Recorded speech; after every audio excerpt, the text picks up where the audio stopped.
नेत्रों को कोमलता से बंद करके 3-4 बार लंबे गहरे श्वास प्रश्वास लीजिए और छोड़िए। मन को शांत बनाने का प्रयास करें। धीरे धीरे लंबी सांस अंदर लीजिए, बिना अंदर रुके धीरे धीरे लंबा प्रश्वास बाहर निकालिए। इसी क्रिया को 3-4 बार करिए। मन को शांत बनाकर अब स्वयं को अर्थात इस शरीर में निवास करने वाले स्वयं को, आत्म तत्व को सर्वव्यापक प्रभु के प्रति जागरूक बनाएं। सर्वव्यापक ईश्वर अभी और यहीं मेरे साथ हैं। इस सत्य के प्रति स्वयं को जागरूक करें और इस जागरूकता को स्थिर करने का प्रयास करें। स्वयं को जागरूक रखते हुए अब 3 बार प्रभु के निज नाम ओम का उच्चारण करते हुए हृदय प्रदेश में प्रभु को संबोधित करने का प्रयास करें।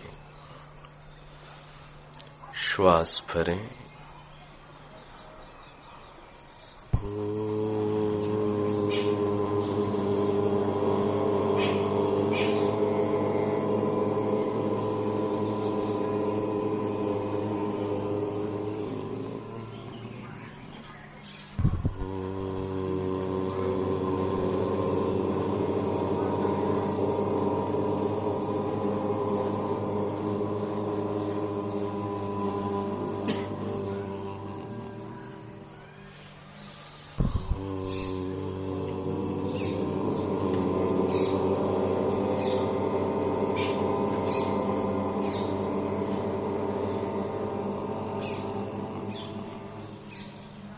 समुपस्थित विद्वज्जन,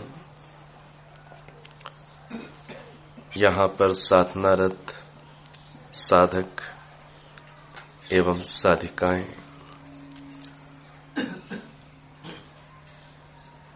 जीवन को विद्यार्जन और तप से परिपूर्ण करते हुए विद्यार्थीगण आज आपके समक्ष कुछ विचार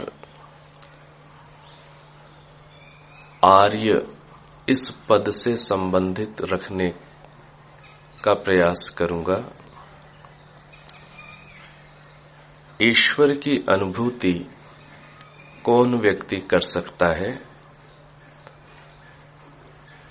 ईश्वर की अनुभूति आर्य व्यक्ति कर सकता है, आर्य मनुष्य कर सकता है। सामान्य रूप से जब ये पूछा जाता है कि आर्य किसे कहते हैं, तो हम सभी सामान्य रूप से ये उत्तर जानते हैं, समझते हैं कि श्रेष्ठ व्यक्ति को आर्य कहते हैं। आगे यदि कोई ऐसा प्रश्न कर ले कि श्रेष्ठ व्यक्ति किसे कहते हैं, तो कई बार हम सामान्य सा उत्तर देने का तो प्रयास करते हैं अपने स्वाध्याय के आधार पर कि जो यम नियम का पालन करता हो उसे श्रेष्ठ व्यक्ति कहते हैं। शास्त्रों के अंदर आर्य के जो लक्षण बताए गए हैं, उन लक्षणों को आर्य बनने की चेष्टा करते हुए सभी मनुष्यों को उन लक्षणों को हृदयंगम करना चाहिए। वे ऐसे कौन से लक्षण हैं जिनके आधार पर व्यक्ति आर्यत्व को प्राप्त होता है? उन लक्षणों के विषय में आज हम लोग कुछ विचार विमर्श शास्त्र के आधार पर करने का प्रयास करें। महाभारत के अंदर और नीति ग्रंथों के अंदर आर्य के लक्षण बताए गए।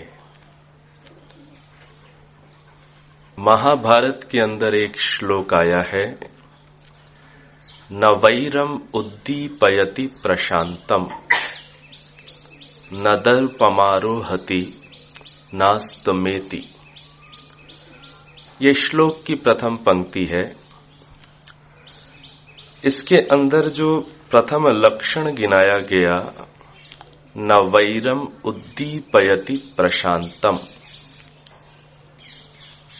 आर्य वह व्यक्ति है, आर्य वह मनुष्य है जो शांत हुए वैर को पुनः उद्दीप्त नहीं करता, अर्थात पुनः जागृत नहीं करता। यहां पर ऐसा नहीं कहा गया कि आर्य वह व्यक्ति है जो कभी वैर नहीं करता, ऐसा नहीं कहा गया।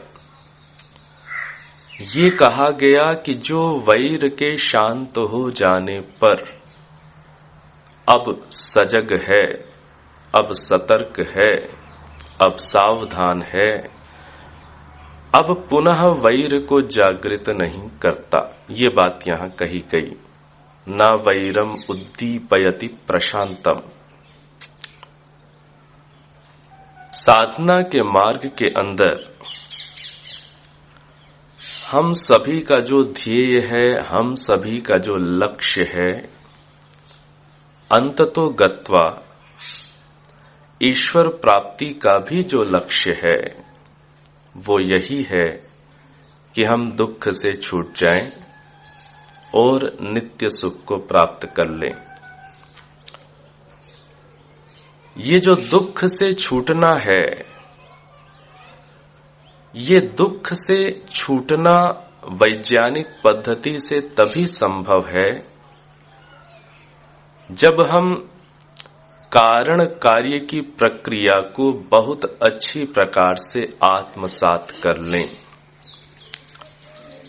दुख किस कारण से उत्पन्न मन में हो रहा है, उस कारण को बहुत सजगता से जान लें, बहुत गहराई से देख लें और फिर उस कारण को हम दूर कर दें, तो ये बिल्कुल वैज्ञानिक बात है। कारण के दूर हो जाने पर कार्य दूर हो जाएगा। और यदि कारण कार्य की प्रक्रिया को ठीक प्रकार से आत्मसात नहीं किया, कारण कार्य की प्रक्रिया के प्रति बिना सजग रहते हुए चाहे जितना भी व्यक्ति ध्यान करता रहे, जितना भी समय लगाता रहे,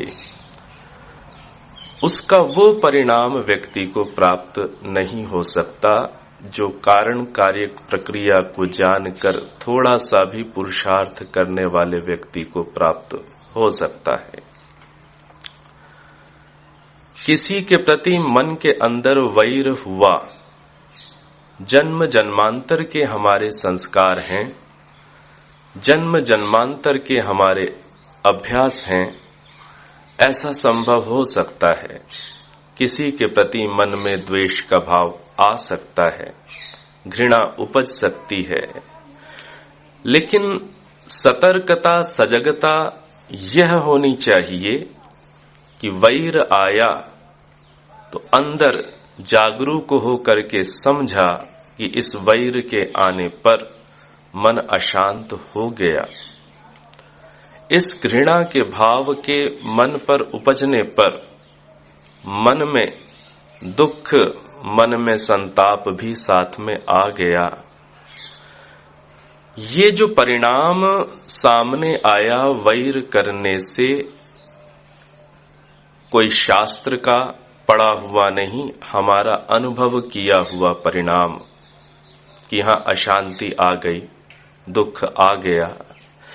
इस परिणाम को साक्षात करके, इस परिणाम को साक्षात अनुभव करके, ये आपका अपना अनुभव है, इसको साक्षात अनुभव करके अब जो व्यक्ति अब सजग है, अब सावधान है कि पुनः उस कारण को मन में उत्पन्न नहीं करना है जिसका परिणाम मुझे दुख, अशांति मिलती है, जिसके अंदर ऐसी सजगता आ रही है, उसके अंदर आर्यत्व का प्रथम लक्षण घट रहा है, ऐसा जानना चाहिए। न वैरम उद्दीपयति प्रशांतम, जो शांत हो गए वैर को, 4 दिन पहले जिस व्यक्ति ने आलोचना की, 4 दिन पहले जिस व्यक्ति ने अपमान किया, 4 दिन पहले जिस व्यक्ति ने अवमानना की, किसी अच्छे परामर्श को भी स्वीकार नहीं किया, अब वही व्यक्ति सामने से आता हुआ दिखाई दे रहा है, तो आर्य व्यक्ति का प्रथम लक्षण क्या है? 4 दिन पहले जिस वैर को, घृणा को मन के अंदर उत्पन्न करके उस परिणाम को भोग चुका है, दुख को, अशांति को, आज सजग है कि आज पुनः उस कारण को मन में उत्पन्न नहीं करना। ये प्रथम लक्षण। दूसरा लक्षण श्लोक के अंदर क्या बताया गया? न दर्पम आरोहति। संस्कृत भाषा के अंदर दर्प कहते हैं अभिमान को। जीवन के अंदर पुरुषार्थ करते हुए, साधनों का अर्जन करते हुए, योग्यता को बढ़ाते हुए एक बहुत बड़ी घटना घट सकती है जो हमारे लिए पतनकारी हो सकती है, पतन की ओर हमें अग्रसर करने वाली हो सकती है। साधना करते हुए भी, अच्छे कार्यों को करते हुए भी, स्वयं को गुणवान बनाते हुए भी एक विषय में सजगता अत्यंत आवश्यक है। वह यह है कि स्वयं को उन्नत गुणवान बनाते हुए मैं सजग रहूं कि मेरे अनुभव में गहराई तक न जाकर के क्या होता है, हम साथ में बोलने लग जाते हैं, ये अनावश्यक। दर्पमारोहति, स्वयं को उन्नत करता हुआ व्यक्ति पूर्ण सजग है कि मेरे अंदर दर्प ना आ जाए, मेरे अंदर अभिमान ना आ जाए। तो जो व्यक्ति अपने अभिमान का निरंतर ह्रास करने के लिए प्रयत्नशील है, अपने अंदर अभिमान रूपी शत्रु को परास्त करने के लिए जो अंदर पराक्रमी होता चला जा रहा है, ऐसे पराक्रमी व्यक्ति के अंदर आर्यत्व का दूसरा लक्षण घट रहा है। तीसरा लक्षण जो कहा, तीसरा लक्षण कहा नास्तमेति, जो अभिमान शून्य तो हो गया, लेकिन अभिमान शून्य हो करके भी जो अपने अस्तित्व को नास्तमेति, जो व्यक्ति अपने अस्तित्व को नहीं खोता।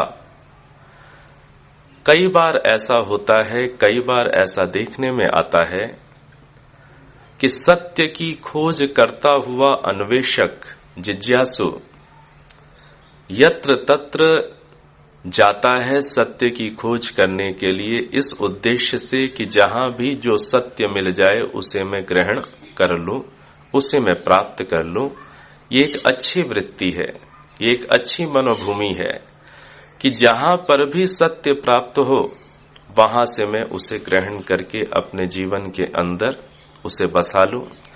लेकिन बहुत सावधानी की आवश्यकता है। क्या सावधानी की आवश्यकता है कि कहीं सत्य को ग्रहण करते हुए कहीं अन्यत्र जाकर सत्य को प्राप्त करते हुए कहीं ऐसा ना हो कि मैं अपना प्राप्त सत्य भी खो बैठूं।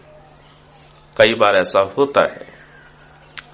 ये एक अभिमान शून्यता है, ये एक जिज्ञासु की वृत्ति है कि उसे कहीं भी जाने में अभिमान उसका आड़े नहीं आ रहा, कहीं अभिमान आड़े नहीं आ रहा कि मैं जाकर के और किस किस के नीचे चरणों में बैठ रहा हूं, अभिमान आड़े नहीं आ रहा। लेकिन आर्य का तीसरा लक्षण यह है कि नास्तमेति, अपने अस्तित्व को नहीं खोता, अपनी संस्कृति को नहीं खोता, अपनी परंपराओं को नहीं खोता, अपनी जो सत्य क्रियाएं हैं उनका त्याग नहीं करता, उन्हें नहीं त्याजता। तो नास्तमेति, जो अपनी परंपराओं को, अपनी संस्कृति को, अब स्वयं प्राप्त सत्य को उससे प्रभावित होकर के त्याग नहीं देता, खो नहीं देता, ऐसी जिसके अंदर दृढ़ता मिल जाए तो समझना चाहिए इसके अंदर आर्य का तीसरा लक्षण घट रहा है। इसी श्लोक के अंदर आगे जो लक्षण बताया गया, न दुर्गतो अस्मि इति करोत्य कार्यम, अर्थात इस समय मैं बहुत कठिन स्थिति में हूं, इस समय मैं बहुत आपत्ति में हूं, इस समय मैं बहुत प्रतिकूलताओं से ग्रसित हूं।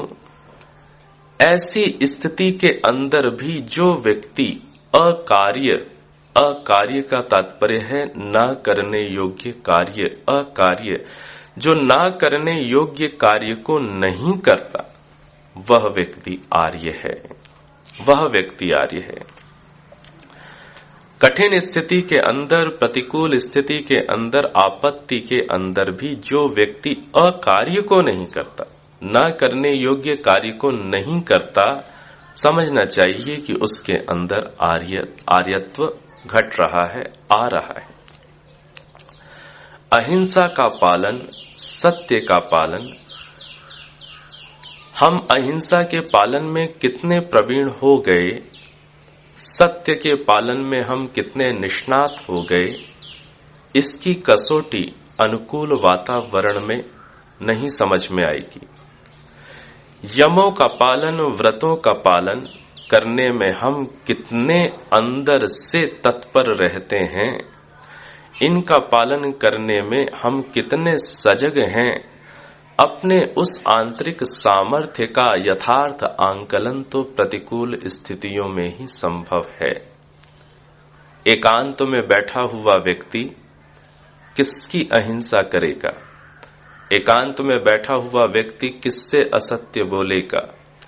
जिस व्यक्ति ने अभी जीवन के अंदर ऐश्वर्य को नहीं देखा, जीवन के अंदर सम्मान को प्राप्त नहीं किया, ऐसा व्यक्ति अस्तेय का पालन क्या कर सकेगा? इस चीज को बड़ी गहराई से यम का पालन करने वाले व्यक्ति को समझना पड़ता है। एक बहुत सुंदर संस्कृत की एक सूक्ति सी है, वो है न विकार हेतौ सति विक्रियन्ते येषाम चेतांसी त एव धीरा। धीर व्यक्ति की परिभाषा वास्तविक है क्या? कौन व्यक्ति साधना के अंदर निष्णात हो रहा है, इसकी एक बहुत बड़ी कसौटी शास्त्र बताता है। वो क्या बताता है? विकार हेतौ सति न विक्रियन्ति येषाम चेतांसी। विकार का कारण समक्ष उपस्थित होने पर भी जिसका चित्त, जिसका मन विकृत नहीं होता, वही व्यक्ति वास्तविक धीर है। विकार का कारण, लोभ का कारण समक्ष उपस्थित है, वासना का कारण समक्ष उपस्थित है, हिंसा का भाव उत्पन्न करने वाला आलंबन समक्ष उपस्थित है। ये सब होते हुए भी जिसके मन के अंदर विकार जागृत नहीं हो रहा, वही व्यक्ति वास्तव में धीर है, वही धीर है। तो क्या कहा जा रहा है? न दुर्गतो अस्मि इति करोत्य कार्यम। मैं कठिन स्थिति में हूं, आपत्ति काल में हूं, ऐसी स्थिति के अंदर भी जो अकार्य को नहीं करता, अकार्य को, ना करने योग्य कार्य को नहीं करता, वो आर्य व्यक्ति है। यात्रा के अंदर जा रहे हैं और जो टिकट है, टिकट अभी हमारी वेटिंग लिस्ट की है, वेटिंग लिस्ट की टिकट है, दूसरे नंबर की वेटिंग लिस्ट है, आरएसी लेकिन नहीं मिल रही, आपको बैठने के लिए जगह नहीं मिल रही। अब ये आपातकाल है, ये एक प्रतिकूल स्थिति है। प्रतिकूल स्थिति में अब समक्ष दो उपाय हैं। एक उपाय तो ये है कि उस डिब्बे से उतरकर सामान्य डिब्बे में जाकर के बैठ जाएं, या फिर दूसरा उपाय ये है जिसके लिए टीटी भी लालायित है, वो ये उपाय है कि टीटी को थोड़ा सा संकेत कर दें, 100-150 रुपए दे दें तो आराम से बैठने का स्थान मिल जाए, आराम से बैठने का स्थान मिल सकता है। अब आर्य कौन है? आर्य कौन है? जो व्यक्ति इस प्रकार से टीटी को पाप की ओर गिराने में प्रेरित ना करे, स्वयं की सुविधा को प्राप्त करने के लिए किसी के मन को पाप की ओर जो प्रेरित नहीं करता, और स्वयं दृढ़ता का परिचय देते हुए जो व्यक्ति उसको भी प्रेरित कर दे कि ये कार्य गलत है, मैं तुम्हारे सामने उतर कर जा रहा हूं, तुम भी अपनी रक्षा करना सीख जाओ, जो इस दृढ़ता का परिचय दे दे, वहां आर्य घट रहा है, आर्यत्व का लक्षण घट रहा है, ये जानना चाहिए। एक बहुत सुंदर उदाहरण जो मुझे भी नया नया ही सुनने को मिला, वो उदाहरण आपके समक्ष रख रहा हूं। हमारे जो पूर्वज हुए, आर्य समाज का जो स्वर्णिम भविष्य, जिस भविष्य की हम कल्पना करते हैं, जैसा हम स्वप्न लेते हैं कि आगे आर्य समाज में ऐसा कुछ हो सके, तो आर्य समाज का स्वर्णिम भविष्य चाहने वाले लोगों को आर्य समाज का सबसे पहले स्वर्णिम अतीत भी देखना चाहिए कि जो आर्य समाज का स्वर्णिम अतीत था, उस स्वर्णिम अतीत वो किन महानुभावों के आचरण के कारण आया। उस आचरण के कुछ उदाहरण यदि हम समक्ष रखते हैं तो हमें एक बहुत प्रेरणा मिलती है, और फिर उस आचरण को करके हम पुनः स्वर्णिम भविष्य ला सकते हैं। आपने नाम सुना होगा, आर्य समाज के एक बहुत बड़े विद्वान हुए, बहुत प्रसिद्ध विद्वान हुए, पंडित चमुपति जी। आपने नाम शायद सुना हो। ये जो घटना मैं आपके समक्ष प्रस्तुत कर रहा हूं, ये पंडित चमुपति जी के जीवन की घटना है। यात्रा, रेल यात्रा वो कर रहे थे, साथ में उनकी धर्म पत्नी थी और साथ में उनका एक छोटा सा बेटा था। पंडित चमुपति जी ने अपनी धर्म पत्नी की और अपनी स्वयं की उन्होंने टिकट विधिवत खरीदी हुई थी। टिकट चेकर आता है और पंडित जी अपनी और अपनी धर्मपत्नी की टिकट दिखा देते हैं। टिकट चेकर टिकट देख लेता है, आगे बढ़ने लगता है, बढ़ जाता है, तो पंडित जी को कुछ स्मरण आता है, और स्मरण आता है तो एकदम उठते हैं और टीटी के पीछे भागते हैं और जाकर के हाथ जोड़ करके बोलते हैं, मुझसे आज बहुत बड़ी भूल हो गई, आज मुझसे बहुत बड़ी भूल हो गई। टीटी बोलता है, क्या बात हो गई, टिकट दिखाइए। टिकट दिखाता है, बोले आपकी टिकट बिल्कुल ठीक है, ये तो मैं देख चुका हूं, अब क्या ऐसी भूल हो गई। तो वो बोलते हैं कि मुझे अभी स्मरण आया, ये बात मुझे अभी स्मरण आई कि साथ में मेरा जो छोटा सा बेटा है, उस समय रेल यात्रा के नियमानुसार 3 वर्ष के बच्चे की, 3 वर्ष तक के आयु के बालक या बालिका की टिकट नहीं लगा करती थी। वो कहते हैं कि इस समय दिन के 3 लगभग बज रहे हैं और आज मुझे स्मरण नहीं रहा कि आज 12 बजे मेरे बच्चे ने 3 वर्ष पूरे कर लिए। आज 12 बजे मेरे बेटे के 3 वर्ष पूरे हो गए, मुझे स्मरण नहीं रहा। और मुझसे बहुत पाप हो गया, मुझसे बहुत बड़ी गलती हो गई, आप जुर्माना लगाते हुए मेरे बच्चे की टिकट बना दीजिए। ये उदाहरण है। तो टीटी बोलता है कि महानुभाव आप कौन हैं? तो उत्तर देते हैं कि मैं आर्य समाजी हूं। उत्तर देते हैं मैं आर्य समाजी हूं। टीटी पांव में हाथ लगा करके सिर में लगा लेता है। जहां ऐसे उदाहरण हमारे पूर्वजों ने प्रस्तुत किए हों तो वहां आर्य समाज का प्रचार प्रसार आखिर क्यों नहीं होगा? आज जब हम लोग यात्रा करते हैं तो कई बार व्यक्ति, मैं देखता हूं कई बार व्यक्ति जब किसी से परिचय करता है, परिचय लेता है, तब वो ये नहीं कहता कि मैं आर्य समाजी हूं। वो ये कहता है कि मैं वैदिक धर्मी हूं।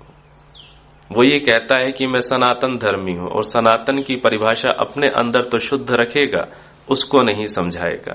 मैं आर्य समाजी हूं, ऐसा व्यक्ति आज बोलने में संकोच करने लग गए। आप और हमारे जैसे व्यक्ति यदि जब किसी अपरिचित व्यक्ति से मिलते हैं, यात्रा करते हैं, चाहे रेल यात्रा करते हैं, चाहे बस यात्रा करते हैं, चाहे वायुयान में यात्रा करते हैं, हमें अपने आचरण के ऊपर आखिर इतना तो विश्वास होना ही चाहिए कि और कोई बोले ना बोले, कम से कम मैं तो बोल दूं कि मैं आर्य समाजी हूं, जिससे कम से कम मुझे देख करके आर्य समाज का कुछ प्रचार प्रसार तो हो जाएगा।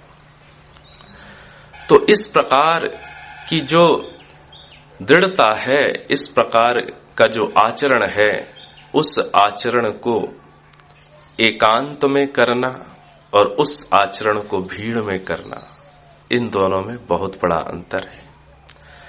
ये एकांतवास इसीलिए किया जाता है, एकांत में साधना स्वयं को परिपक्व करने का प्रथम चरण है। एकांत में साधना करके आज तक कोई पका नहीं। जो व्यक्ति एकांत में और कोलाहल में, भीड़ में, दोनों में अभ्यास करता है, वह व्यक्ति पक जाता है।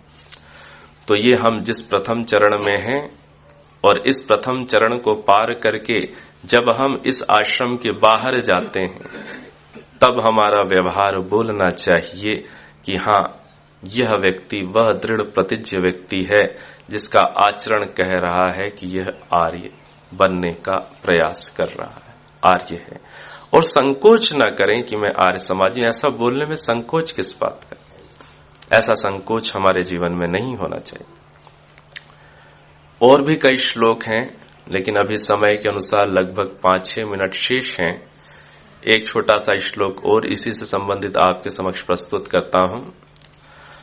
कंदुक पाते नेवोत्पतति आर्यः पतनन अपि तथा त्वनार्यः पतति मृत पिंड पतनम यथा। ये भी एक श्लोक है। ये बहुत प्रेरणास्पद श्लोक है।